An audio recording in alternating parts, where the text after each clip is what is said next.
अब त्यो कोमल चामलिङ बोलेको भिडियोमा बोलेको हेर्छु अल्छी लाग्दो उसको त्यो सुनुङ सुनुङ लाग्दो उयो छैन नि त अन्त त भनेको मान्छेलाई त्यस्तो नि त भिडियोमा चाहिँ अब ठक्कै भिडियो आउने बित्तिकै सुनुङ सुनुङ लाग्दो हेरौँ हेरौँ लाग्दो एउटा मान्छेलाई आकर्षित गराउने भोकलहरू स्वरहरू हुनु पर्यो ऊ उसको भन्दा एउटा त बरु जोसिलो उयो पो राम्रो बोल्छ हिजो अस्ति जोइन के अरे त्यो केटी लमु टाँसी लम्बु टाँसी लमु राम्रो बोल्छ बुई कस्तो राम्रो टाँसी लम्बु राम्रो बोल्छ ऊ त अब अहिले विचार भर्खर प्र्याक्टिसमा छ नि त छ हो अन्त राम म त त्यसलाई सम्झै बस्छु म होइन हजुर त्यो चाहिँ यत्तिकै बोलिरहेको भयो नि होइन अब कमेन्टपट्टि नजान्नु त होइन हजुर कमेन्टमा तँलाई जेसुकै भनिरहोस् होइन जुनसुकैले जेसुकै भन्नुहोस् तर आफू चाहिँ त्यो चाहिँ तैँले चाहिँ अब तेरो करियर बनाउनु लागि त त्यही खट्नु पर्यो नि त होइन हजुर बोलिरह त त्यतिकै अब अहिले बिचरा अलिअलि अन्कन्निँदै अलिकति के हुँदै बोल्दैछ नि त होइन अनि मैले भनेको छु मैले हिजो अस्ति पनि फोन गरेर भनेको छु त चाहिँ बोलिबस् भने तर राम्रो राम्रो पोइन्टमा बोल्नु होइन त्यो हाउडे कुराहरूतिर हावाको कुराहरू भिडियोहरू अपलोड गरि नबस्नु आफ्नो एकाउन्टमा होइन राम्रो राम्रो हुन्छ त्यो राम्रो हुन्छ है फ्युचरमा गएर हेर्नु ल त्यो राम्रो बोल्ने हुन्छ त्यो राम्रो हुन्छ अन्त तनेको अनि त्यो कोमल चामल त हाउडे सुन्दैन यसरी हेऱ्यो म त सट्टै सार दिइहाल्छु इम्पोर्टेन्ट केही खालको पनि बोल्दैन होइन हिजो अस्ति बोलेको सुन्नुभयो अस्तिको दिनमा पनि बोलेको थिएँ नि लाइभ लास्टमा हेरौँ न अब मिश्र जोले पनि मैले भने नि अब कति चाहिँ रिक्स लिइरहेछ होइन मिस्टर जो अब यस्तो छ नि म त के अरे मान्छेले भन्छ नि त एक्लै नै तँलाई कुट्छ पिट्छ मार्छ एसकेएमकोहरूले होइन यो त्यो भन्छ नि तर म चाहन्छु फेरि रोशनी कि मैले भने नि म चाहिँ के अरे कालो कफन बाँधेरै निस्केको मान्छे हो होइन अनि म चाहन्छु मलाई चाहिँ एसकेएम पार्टीकोहरूले कुटुस् अझै हो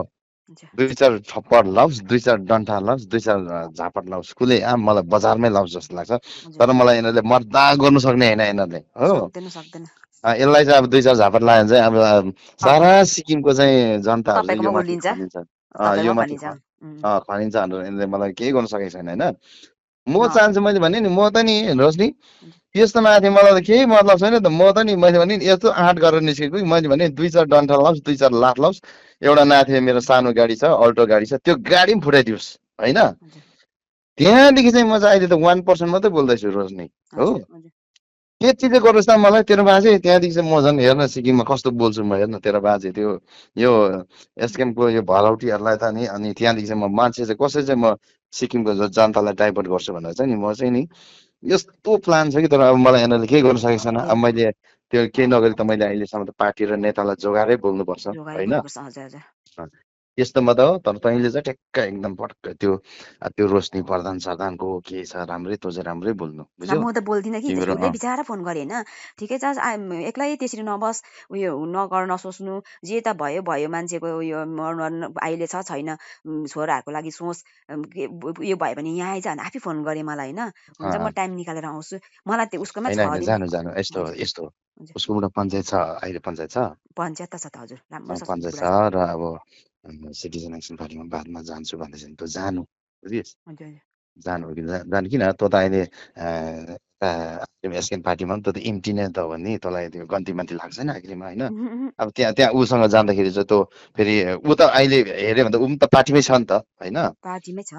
हजुर बोल्दाखेरि हेमखेम गर्नु होइन बोल्दै मैले होइन त्यहाँदेखि यता त्यो दिन जुन रिनकमा झडप भयो त्यहाँदेखि भोलिपल्ट मैले बोलेँ त्यहाँदेखि यता एउटा पनि झडप भएको छैन याद छ कि त कस्तो सेक्रिफाइसहरू गरिदिएको पो छु त मैले त अब इन्डाइरेक्टली पाराले मैले होइन अनि अस्ति जस्तै टाँसी तँलाई त केही थाहा छैन नि अब त झत्तेसँग त म भर्खर बोल्दैछु त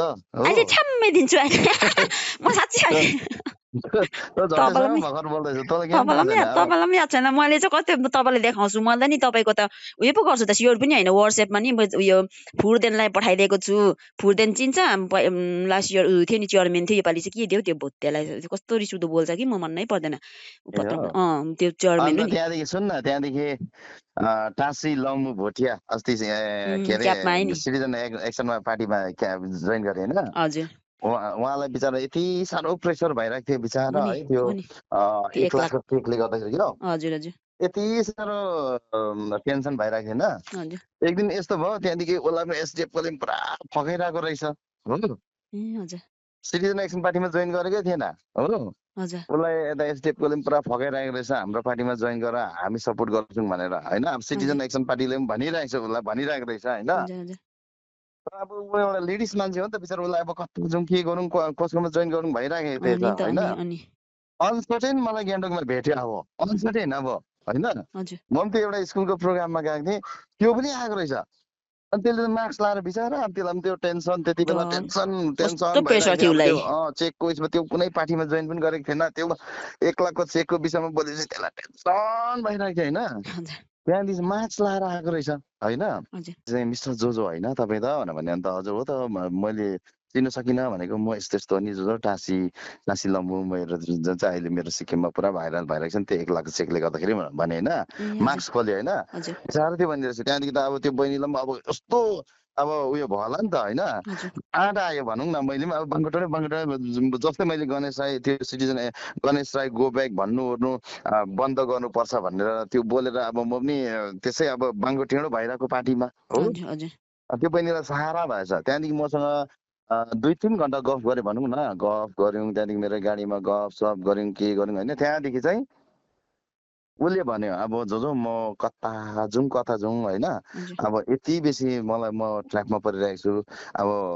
म बोल्नुको लागि मलाई केही सहाराको लागि त मलाई त कुनै न कुनै पार्टी चाहिँ चाहिन्छ। किनभने एसडिएफकोहरूले पनि मलाई यति साह्रो भनेको छ, तिमीलाई केही पनि परेछ भने हाम्रो पार्टीमा जोइन गर्नु, अनि हामी केही पनि तिमीलाई परेछ भने हाम्रो लयरहरूदेखि लिएर एडभोकेटहरू सबै हामी एभाइलेबल गरिदिन्छौँ तिमीलाई होइन। तिमी केही टेन्सन लिने काम छैन, एसडिएफ पार्टीमा आएर जोइन गर्नु भनेर भनेको रहेछ उसलाई होइन। हजुर अब यता सिटिजन एक्सन पार्टीले पनि भनेको छ उसलाई होइन, तर उसले डिसाइड गर्नु सकेको छैन अब होइन। हजुर त्यहाँदेखि चाहिँ मैले मेरो गाडीमा राखेर रानी पुल छेउमा राखेर हामी गाडीमा गफ गरेर 1 घन्टा जस्तो गफ गरेर मैले त्यो बहिनीलाई भने होइन, हेर बहिनी चुपचाप लागेर सिटिजन एक्सन पार्टीमा जोइन गर्नुपर्ने, फ्युचर चाहिँ तेरो सिटिजन एक्सन पार्टीमै छ होइन। हजुर अनि मैले के भने तेरो चाहिँ फेरि उमेर छ नि त, त्यो बहिनी त सानै हो नि त, त्यो केटी त हो नि हो। जोइन गर्दा अनि म त्यही थिएँ। त्यसले गर्दा त्यहाँ जा भनेर चाहिँ त्यो गएको त्यहाँ, बुझिस् किन, म त त्यस्तो पो गर्छु त। हजुर त्यहाँदेखि पछाडि एकजना मान्छे भेटाइदिएँ, के गर्छु नि हौ म पनि। अनि जतिजना मेरो फ्रेन्ड्स फलोवर्सहरूले फोन गर्छ नि कतिजनाले, हजुर अब के गर्नुपर्ने जोजो कसो गर्नुपर्ने। अब तेरोबा चाहिँ म त यसरी भिडियोमा बोल्छु होइन, हजुर कतिजना चाहिँ अब म त नर्मली बोलिरहेको छु नि, तेरोबा चाहिँ कतिजना यस्तो